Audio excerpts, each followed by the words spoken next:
Hello and welcome to Pickleball Therapy, the podcast dedicated to your pickleball improvement. I am your host of the weekly podcast, Tony Roy. It's a pleasure to be with you. This is a different sounding podcast probably because I'm on location. Myself and Kylene from the Better Pickleball coaching team are at the PPA Tour event here in Daytona Beach, Florida. It's the last event of this year. It's kind of a different vibe event, different kind of a mix of players coming to it. So it was kind of an exciting event to come to. Have the opportunity to commentate this afternoon. In about an hour and a half, I'm going to be going on to Grandstand and commentating some singles matches. So we'll see how that goes. Looking forward to it. This week's podcast, want to talk to you about some concepts that I've been reminded of and just honing in a little more, fine tuning about how we approach the game. We just finished some camps here in Tampa a week and a half or so ago, and then we have our upcoming camps coming up in January in Tampa again. There's obviously we deal with a lot of campers or play with a lot of coach a lot of players, I should say, during those camps, and it helps us really get a sense of what's going on out there, what campers and players are thinking about in their game, and what we can do to help them get better. A couple of housekeeping notes before we dive into the sum and substance of the podcast. One has to do with the camps that I just mentioned. We do have some spots open for our upcoming camps. If you're interested in checking out one of our camps, it is a game-changing experience. So check out our camps. We have camps in Florida. We also have camps in Arizona on the table right now, or on the calendar right now. You can go to betterpickleball.com and click on camps and check those out. Also want to let you know that the book is up and out. It is available in paperback as well as Kindle. So if you want to check that out, you can go to amazon.com. You can also just go to betterpickleball.com, and there's a link at the top that'll take you there. If you do happen to have the book and have read it and can leave a review on Amazon, that would really help us. I've looked at I appreciate the 8 or so have left reviews, but I know a lot more than 8 players have read the book so far. So if you can take a few minutes and leave a review, really appreciate it. It helps us reach other players and lets them know if you think it's valuable. Letting them know in a review will help them gain access to the book as well. And then the last thing is that we have an 8-week fitness challenge starting in January. This is always a big hit for players, for our students going into the new year. It's always an exciting project for them. So if you're on our email list at betterpickleball.com, be on the lookout for the upcoming 8-week fitness challenge. And if you want to challenge yourself in a very positive way to help your body, not just play better pickleball, but also feel better throughout 2026, check out the 8-week fitness challenge coming up. All right, let's dive into the substance of today's podcast, which has to do with, how do we approach the game of pickleball? What's the best way for us as players to interact with this sport? And what we see time and time again is players trying to really layer too much into the game. And before we get too deep into this, I want to be clear here. I'm not being critical of any player who's done this or who's doing it right now. Very natural, right? As human beings, we see a situation and a lot of times we want to solve it. So what we do is we add another layer to it, or we find another layer to add to it, trying to find a solution for the specific problem. It's rarer to stop and say, wait a minute, maybe I have too many layers right now, and I can remove layers. And I can tell you that is in pickleball, this idea of layering and having too many layers is what is holding a lot of you back and really restricting you from moving forward. And I'm going to address it in all 3 pillars, in the mechanical, strategic, and athletic pillar. And the mechanical pillar, what I see a lot is I see players who are overcomplicating the shot.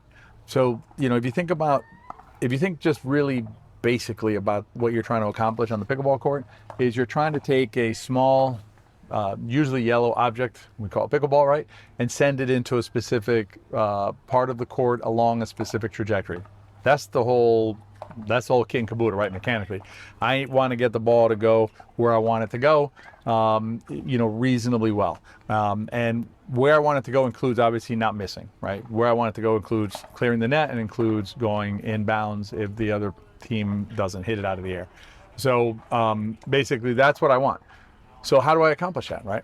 So when you look at like the way that we teach pickleball in our camps and also inside a pickleball system, we come at it from a perspective of, okay, what's the least you have to do to accomplish that objective? Let's take an easy example. Or a concrete example. Let's take a volley, right? So you get a ball around your shoulder, and you have an angle between the two players in front of you that you can just push the ball through, right? You can just punch it right through there, nice and simple. What do we end up doing sometimes? We end up, taking a big swing at the ball. That's doing more than necessary. Or perhaps we try and spin the ball. We try and like roll it or do something like that, when all we literally have to do is push the ball between the two players to win the rally. Anything that you're doing in excess of or in addition to the bare minimum necessary to get the job done adds complexity to your mechanics, adds the concept that we think about as variability, adds variability to your shots. The more variability you have in your shots, the higher likelihood that you're going to have errors in your game or variances in the shots that you're hitting, which includes errors, because of the additional variables, right? Another way to come at it that might help you out is think about like a shot needing, 4 pieces. So let's say you have a shot and you need 4 pieces to get it done, but you decide to use 7 pieces to do the same thing, right? Now you've added 3 more pieces that if any of those 3 pieces break down, now your shot is subject to either missing or not going where you want it to go. So if you can get it done with 4 variables, use 4 variables instead of 7 variables. This applies to all parts of your mechanics. It applies to footwork. So for example, let's say that on a lateral movement to get from point A to point B, you're able with your body to do it in 3 steps, 3 lateral steps, right? But instead you do it in 5, right? Well, you're added 2 more steps. And if your timing is off in any of those steps, if you have a little hitch, right? You kind of hit the cord on any of those steps, things like that, that'll mess up your movement. So if you can do it in 3, you do it in 3, not in 5. If you can execute the shot in 4 variables, you use 4 variables, not 7. Some examples of specifics that players bring into the game that adds too much complexity to the shots. The easiest example I can give you is spins. Right? This one you probably heard me talk about before, but trying to add spins to your shots before you have shot dominance, right? Before you have just really consistent shot mechanics is a recipe for disaster, because it adds additional variability into your shots without the gain that you're trying to achieve from the shot. In other words, the gain from the spin, I should say. So you're trying to add, and let me be clear, when I say spins, I'm talking about extra spins. Every shot you hit right now, even if you hit it quote unquote flat, has a spin on it. What players try and do is they try and use extra spin on it, right? They try and brush up on it or cut it excessively and things like that. In those situations, what we're doing is adding the higher chance of making a mistake on the shot. So spins is one. Another one is the example I gave earlier with the punch volley, that where you can just punch it through. Instead, a big swing, a big cut. That's adding excess to the shot, adding excessive swing to the shot in order to try and accomplish the shot we're trying to hit. Those are examples of trying to layer other things into the shot. Another example I'll give you about overcomplication is having too many shots. And what I mean by that is, you actually only need, one good ground stroke mechanic, a couple of volley mechanics, one to handle blocks, one to handle punches, you're good to go. If you get really good at those mechanics, now you can do what you got to do when you're out on the pickleball court. Well, what pickleball players do is they'll have a ground stroke mechanic, and then they'll have a different ground stroke mechanic for this shot and a different ground stroke mechanic for that shot. And that looked like it hurt, Kylene. And a different mechanic for the other shot and things like that. So they'll basically have too many mechanics in their game. So what ends up happening is they don't ever master any of them because there's so many of them. Whereas if they just concentrated on one ground stroke mechanic, a couple volley mechanics, got really good at those, be much better off, right? And that's the concept of less is more, of trying to simplify our mechanics. You'll actually end up playing much better. Now, once you get really good at those mechanics and you want to layer on top, that's fine, but have the solid foundation on which to layer on mechanically.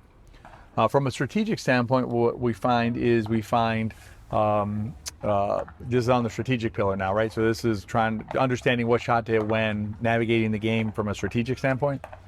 From a strategic standpoint, what we see in terms of complexity is a couple of different ways of looking at it, or a couple of different areas that cause difficulty. One is being too complex with our strategies. An example I give you is like a serve concept.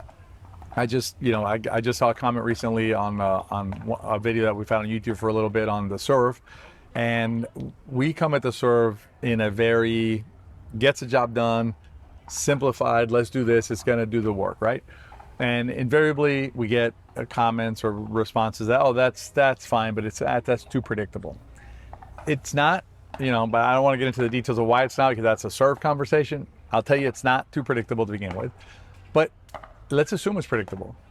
So what, right? Why overcomplicate that shot when it gets the job done? If I'm getting the job done with the serve, with the shot that we recommend, why go back to serve and then have like 82 different thoughts about like, okay, you know what? This time I'm going to serve it out wide because I remember the last 3 times I served it the other way. And also this player, they don't like their backhand, so I'm going to serve it over here. And what if I serve it low? And it's an absolute nightmare, And it's not adding really, if it adds anything to your game, it's adding marginally a tiny thing to your game. Not worth it. Well, not worth it. And I didn't even talked about the additional variability in your shot, meaning like the chances, the increased chance that you're going to make an error because of all the different changes you're making to the shot. But even just from a bandwidth thinking process, too much. And again, it's not necessary.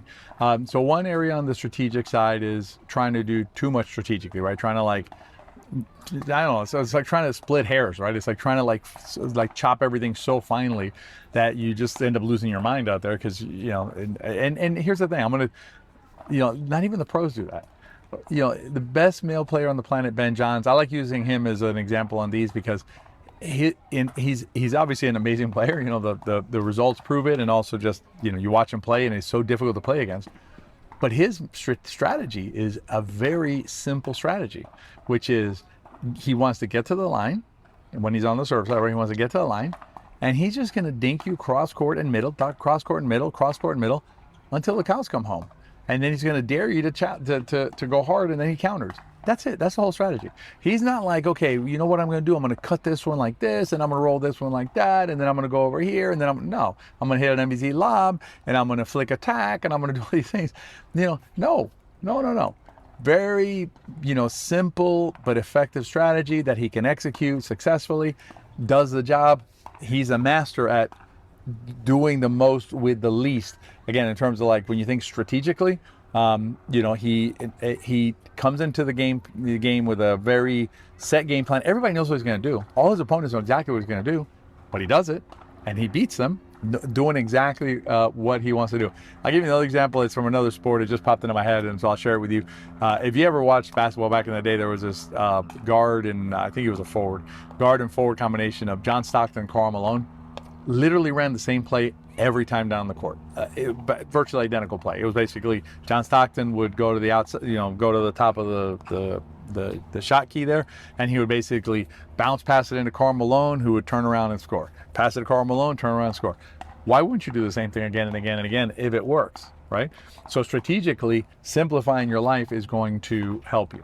The other side I would suggest to you, and this one straddles strategic pillar and athletic pillar. Athletic pillar is body and mind.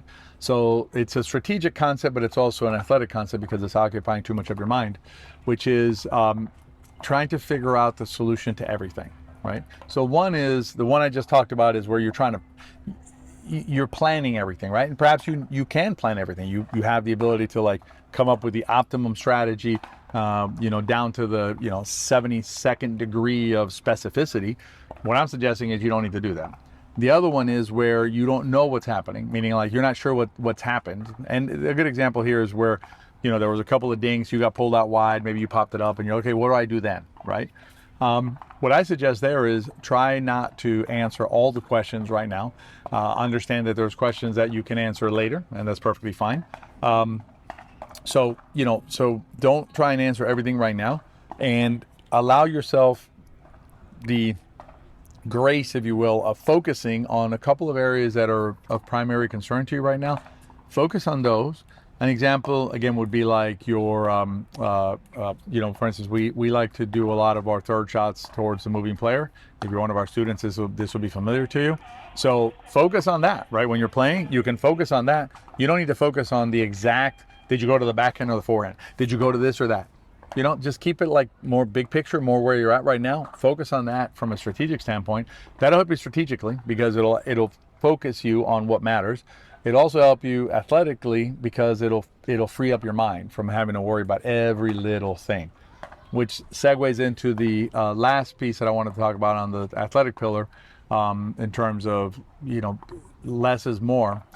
It's what I see players here is I see players, and this is not so much a camp concept that came to mind, just, from play experiences and hearing stories and seeing it. It's when we worry about things like, what's the score? Or is that an illegal serve? Or whatever, right? These like ancillary things that don't go to the heart of what we're doing, right? They're not really central to the heart of the experience that we're having. And I'm not going to go into too much in depth on illegal serves. I think I did a whole other episode on that, and I've written about it. Like if the illegal serve is something that's materially changing the game, fine, let's worry about it. They're serving overhead and just crack at the ball, 200 miles an hour. Okay, fine. If they're serving like a little bit of sidearm, a little bit above the waist, a little bit of whatever, and it's just a normal serve that anybody else is hitting, let's not get bogged down on that. With the scores, getting bogged down on like I can't serve until I know exactly what the score is, and I have to ask for the score several times because it's occupying your mind. And it's here the less is more idea is you're worrying about too many things, right? Why worried about all these things? Worry here, I'm putting air quotes around it. If you're watching the video, you see it, but worry in quotes about like your next shot. Worry in quotes about like where you're aiming your serve. Worry in quotes about, what's your position when you're the non-returner at the non-volley zone line. Worry again in quotes about the things that really matter, a big picture that go to the heart of the experience that you're having on the pickleball court, and perhaps try and avoid worrying about peripheral items that aren't, like who cares really at the end of the day about those, in terms of the overall experience that you're having, as opposed to like I care about them because it's some marginal thing. Anyway, so hopefully, this idea, moving forward, you can think a little bit about what parts of my game and what parts of the way that I'm thinking about my game can I modify, can I strip away, I should say, not modify, but strip away, remove from what I'm doing. Because if you do that, what you'll often find is that you're going to be able to shine more in the areas that really matter. And perhaps this will resonate with some of you. Think about it like you got an older piece of furniture at like a garage sale or somewhere, and it's covered in like 72 layers of paint and primer and whatever, and there's just beautiful wood underneath. So you're going to just sand it down, right? You're going to remove those layers that don't really add to the piece, and instead you're going to let the heart of the piece expose itself. So maybe that'll resonate with some of you out there in terms of less is more. But it's a practice. It's something that you have to do.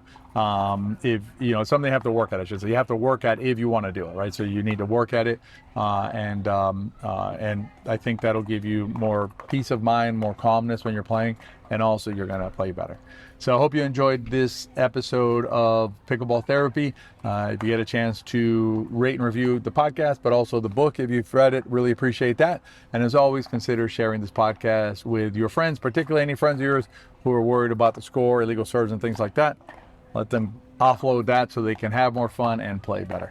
I'll see you guys. I'll probably be in studio next week. I think next week is the holidays, so I should be able to record one in studio. If not, we'll pull them from the archives.